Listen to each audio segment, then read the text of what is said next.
Assalomu alaykum, hurmatli obunachilar. Mana kurka jo'jalarimiz 27-kun qo'yilgan edi. Hozirgi kun mana hisobga 27 kun bo'ldi. 27 kunda mana jami 39 ta qo'yilgan edi. 39 tadan 7 dona urug'lanmaganini olib tashlagan edik. Hozir buni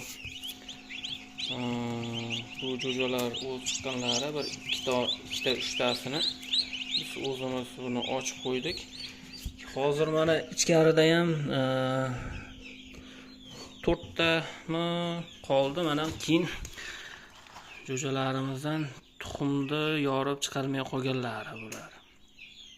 Tuxumlarni yorib ko'ryapmiz, jo'ja ichida o'lib qolgan. Hozir 3 tasini yorib ko'rdik. Uchalasida ham jo'ja bor, rivojlangan, lekin jo'ja o'sha yorib chiqadigan paytga kelganda shuni yorib chiqmagan.